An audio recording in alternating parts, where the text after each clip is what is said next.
नमस्कार। दिन भर की बड़ी खबरों में आपका स्वागत है। मैं हूं आपके साथ सुनीता तिवारी। आज की इस बुलेटिन में बात करेंगे दिल्ली में झुग्गी झोपड़ियों को गिराए जाने को लेकर आप नेता गोपाल राय ने पीएम मोदी को दी धमकी, भाजपा ने दी प्रतिक्रिया। फिर बात करेंगे नीतीश कुमार के गढ़ नालंदा में केंद्रीय मंत्री चिराग पासवान ने किया शक्ति प्रदर्शन, तेजस्वी यादव और कांग्रेस पर भी निशाना साधा। और बुलेटिन के आखिर में बात होगी इंडिया गठबंधन पर भड़के भाजपा सांसद सुधांशु त्रिवेदी, कहा ये मुल्ला मौलवी का है, नमाजवाद है। लेकिन दिन भर की बड़ी खबरों से पहले एक नजर आज की सुर्खियों पर।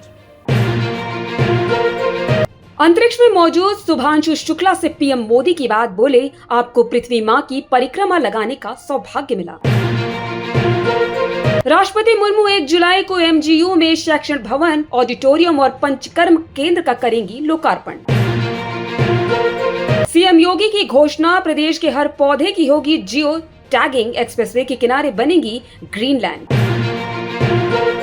ओमान जा रहे जहाज MTYI जेंग 6 में लगी आग, देवदूत बन पहुंची इंडियन नेवी, किया रेस्क्यू ऑपरेशन। उत्तराखंड और हिमाचल में कुदरत का कहर, बादल फटने से तबाही, 4 धाम यात्रा को फिलहाल रोक दिया गया और तीर्थयात्रियों से जहां हैं वहीं सुरक्षित ठहरने की सलाह दी गई। कोलकाता में LLB छात्रा के गैंगरेप का मामला पहुंचा सुप्रीम कोर्ट, सीबीआई निगरानी में जांच की मांग। तेलंगाना में केमिकल फैक्ट्री में विस्फोट, 10 मजदूरों की मौत, कई झुलसे। भारत अमेरिका के बीच ट्रेड डील पर आया सरकार का पहला रिएक्शन, निर्मला सीतारमण ने कहा लागू होंगी कुछ शर्तें। नेतृत्व परिवर्तन की खबरों पर विराम लगाते हुए कांग्रेस नेता RV देशपांडे ने कहा, सीएम बदलने के बारे में कोई प्रस्ताव या चर्चा नहीं हुई। कर्नाटक में नहीं होगा नेतृत्व परिवर्तन, सिद्धरमैया पूरा करेंगे 5 साल। मृत्यु के बाद भी जारी रहेगी 600 वर्ष पुरानी परंपरा, दलाई लामा ने 90वें जन्मदिन से पहले दिया संकेत। ये तो थी सुर्खियां, विस्तार से बात करते हैं दिन भर की बड़ी खबरों की। आम आदमी पार्टी ने रविवार को दिल्ली में झुग्गी झोपड़ियों को घरों को गिराए जाने के खिलाफ विरोध प्रदर्शन शुरू किया। उनके विरोध प्रदर्शन पर भारतीय जनता पार्टी की ओर से तीखी राजनीति प्रतिक्रिया आई है। खास तौर पर आप नेता गोपाल राय द्वारा विरोध प्रदर्शन के दौरान एक विवादित टिप्पणी किए जाने के बाद उन्होंने चेतावनी दी कि अगर झुग्गी झोपड़ियों के घरों को बुलडोजर से गिराया गया तो वे प्रधानमंत्री नरेंद्र मोदी के घर में जबरन घुसकर कब्जा कर लेंगे। भाजपा ने आप नेता द्वारा की गई टिप्पणी की कड़ी आलोचना की है और पार्टी पर आरक्षकतावादी और राष्ट्र विरोधी भावनाओं को बढ़ावा देने का आरोप लगाया है। आइए जानते हैं इस रिपोर्ट में क्या है पूरा मामला। दरअसल गोपाल राय ने कहा, यदि आप नए घर दिए बिना घरों को गिरा देंगे, अपनी सारी पुलिस और राजनीतिक शक्ति का उपयोग करेंगे, तो हम प्रधानमंत्री के घर में घुस जाएंगे और नियंत्रण कर लेंगे। इस टिप्पणी की भाजपा नेताओं द्वारा व्यापक रूप से निंदा और आलोचना की गई, जिन्होंने इसे गैर जिम्मेदाराना और खतरनाक बताया। भाजपा ने कहा, आपकी नक्सली मानसिकता एक बार फिर सामने आ गई है। भाजपा के राष्ट्रीय प्रवक्ता प्रदीप भंडारी ने कहा कि गोपाल राय की टिप्पणी आपकी राष्ट्र विरोधी मानसिकता को दर्शाती है। भंडारी ने आगे कहा कि दिल्ली के आम लोग प्रधानमंत्री नरेंद्र मोदी और दिल्ली की सीएम रेखा गुप्ता के साथ खड़े हैं, लेकिन गोपाल राय की धमकी अरविंद केजरीवाल और आपकी अराजकतावादी मानसिकता को दर्शाती है। भाजपा के एक अन्य प्रवक्ता नलिन कोहली ने भी गोपाल राय की टिप्पणियों को पहले की घटनाओं से जोड़ते हुए आपकी आलोचना की। उन्होंने कहा, केजरीवाल ने एक बार कहा था मैं अराजकतावादी हूँ। आज गोपाल राय बस उसी अराजकतावादी सोच को दोहरा रहे हैं।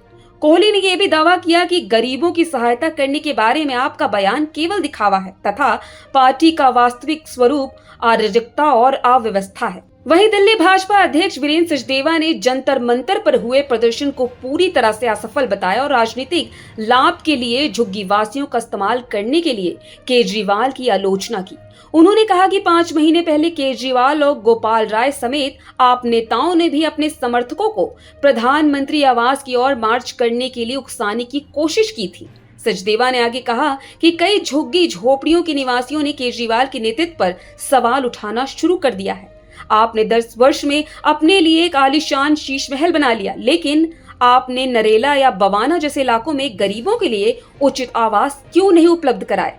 बता दें कि इस घटना ने दिल्ली में आप और भाजपा के बीच राजनीतिक टकराव को और बढ़ा दिया है। आप जहां गरीबों के हक की लड़ाई लड़ने का दावा करती है, वहीं भाजपा उस पर अराजकता और अस्थिरता फैलाने का आरोप लगाती है। नालंदा के स्टेट गेस्ट हाउस मैदान में रविवार को लोक जनशक्ति पार्टी द्वारा आयोजित बहुजन भीम संकल्प समागम को संबोधित करते हुए पार्टी के राष्ट्रीय अध्यक्ष व केंद्र मंत्री चिराग पासवान ने बिहार फर्स्ट और बिहार फर्स्ट विजन पर जोर देते हुए कहा, यह वर्ष बिहार के लिए काफी महत्वपूर्ण है। वहीं इस कार्यक्रम में राज्य के 8 जिलों के 30 विधानसभा क्षेत्रों के कार्यकर्ता भी शामिल हुए। आइए जानते इस रिपोर्ट में और क्या कहा केंद्र मंत्री चिराग पासवान ने बिहार में विपक्ष को लेकर। बता दें कि चिराग पासवान के निशाने पर विपक्ष ही रहा, खासकर नेता प्रतिपक्ष तेजस्वी यादव और उनकी पार्टी राजद पर जमकर निशाना साधा गया।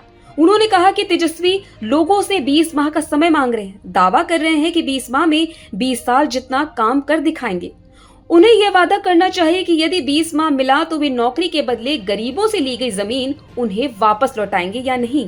जिस तरह से लालू जी के पावर में रहते नौकरी के बदले जमीन लिखाई गई, उसी तरह तेजस्वी जी लोगों को कलम देने की बात कह रहे हैं। उसी कलम से ये क्या लिखवा लेंगे यह जनता जरूर सोचे। चिराग पासवान ने कहा कि चुनाव के समय विपक्ष फिर से झूठी बातों को लेकर जनता को भ्रमित करने की कोशिश कर रहा है। लोकसभा चुनाव के समय भी कहा था कि तीसरी बार मोदी सरकार आएगी तो लोकतंत्र समाप्त हो जाएगा। अभी विधानसभा चुनाव के पहले संविधान के खतरे की बात कह मतदाता को गुमराह करने की कोशिश कर रहे हैं। उन्होंने कहा कि लोकतंत्र की हत्या उस समय हुई थी जब 1975 में कांग्रेस ने देश में आपातकाल लगाया था। तेजस्वी आज कांग्रेस को इन मुद्दों पर समर्थन करते हैं, जबकि जयप्रकाश नारायण ने जब संपूर्ण क्रांति का नारा दिया था तब उनके पिताजी साथ में थे। तेजस्वी यादव बताएं कि यह नारा किसके खिलाफ था। आपातकाल को लेकर राहुल गांधी को भी जवाब देना होगा, बताना होगा कि आपातकाल के समय कांग्रेस की सरकार उनके नेताओं ने किस तरह से अल्पसंख्यक समाज से आने वाले युवाओं की जबरन नसबंदी कराई थी। चिराग ने आगे कहा कि वह दिन दूर नहीं जब बिहार फर्स्ट बनेगा और बिहार फर्स्ट बनेंगे। बिहार को एक विकसित राज्य बनाना है, इसी लक्ष्य को लेकर हम काम कर रहे हैं। इस रैली का मकसद सिर्फ शक्ति प्रदर्शन नहीं है, बल्कि समाज के कमजोर तबकों को भ्रमित करने की विपक्ष की साजिशों के खिलाफ एकजुट करना है। उन्होंने कहा कि विपक्ष आरक्षण खत्म कर संविधान बदलने की बात कहे अनुसूचित जाति, जनजाति और अल्पसंख्यकों को डराने की कोशिश कर रहा है, लेकिन जब तक वे केंद्र सरकार में है, आरक्षण और संविधान में कोई खतरा नहीं है। तेजस्वी को लालू यादव द्वारा बाबा साहेब अम्बेडकर की तस्वीर का किए गए अपमान के लिए माफी भी मांगनी चाहिए। केंद्र मंत्री ने कहा, जब बिहार फर्स्ट बिहारी फर्स्ट का नारा उन्होंने दिया तब कुछ लोगों के पेट में दर्द हो गया। आज जब चिराग पासवान बिहार लौटना चाहते हैं तो फिर से उनकी पीड़ा बढ़ गई है। उन्होंने कहा वे बिहार में चुनाव नहीं लड़ेंगे, बल्कि बिहार के लिए चुनाव लड़ेंगे। जब तक बिहार को विकसित राज्य नहीं बना देंगे तब तक चैन से नहीं बैठेंगे। वे चाहते हैं कि लोगों को अपने ही पंचायत में रोजगार का अवसर मिले। भाजपा सांसद सुधांशु त्रिवेदी ने आज इंडिया गठबंधन पर निशाना साधा है। उन्होंने तेजस्वी यादव के वक्त संशोधन अधिनियम पर हालिया बयान पर अपनी प्रतिक्रिया दी है। उन्होंने कहा कि बाबा साहेब के संविधान का मजाक बनाया जा रहा है। राम मनोहर लोहिया, जयप्रकाश का समाजवाद यही था क्या? बीजेपी और जेडीयू समाजवाद के साथ खड़े हैं, राजद और सपा जैसे दल नमाजबाद के साथ खड़े हैं। इनकी सरकार आई तो शरिया लागू कर देंगे। ये लोग आतंकियों को बचाने वाले हैं। आइए जानते इस रिपोर्ट में क्या कुछ है इस पूरी खबर में। भाजपा सांसद सुधांशु त्रिवेदी ने कहा, कांग्रेस की सरकार ने शरिया को संविधान से ऊपर कर दिया था। इससे ये पिछड़े, दलित, वंचित और शोषित के आरक्षण को खाना चाहते हैं। एएमयू जामिया में SC ST OBC का आरक्षण खत्म किया। जम्मू कश्मीर में धारा 370 लगाकर SC ST OBC का आरक्षण खत्म कर दिया था। पिछले दरवाजे से आरक्षण में सेंध लगाने का काम ये पार्टियां कर रही हैं। सुधांशु त्रिवेदी ने कहा, बंगाल में तो OBC में मुस्लिम जातियां घुसा दी, कर्नाटक में भी OBC आरक्षण में से मुस्लिम को दिया जा रहा है। ये मुल्ला मौलवी का नमाजवाद है।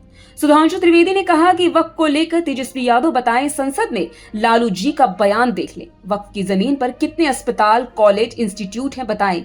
ये तराजू पर तोलते हैं कौन सी माइनॉरिटी है, उसके हिसाब से बात करते हैं। यमुनानगर में गुरुद्वारे पर वक्फ बोर्ड ने दावा कर दिया, कोई नहीं बोला। भाजपा सांसद सुधांशु त्रिवेदी ने मीडिया से बातचीत में विपक्ष पर सीधा हमला करते हुए कहा कि वक्फ संशोधन अधिनियम अब संसद की ओर से पारित और राष्ट्रपति की तरफ से अनुमोदित कानून है। यह अब सुप्रीम कोर्ट में विचाराधीन है और इलाहाबाद व कलकत्ता हाई कोर्ट के कई फैसले इस कानून के समर्थन में हैं। तो आज इस बुलेटिन में इतना ही। आप देखते रहिए थे लोकसभा।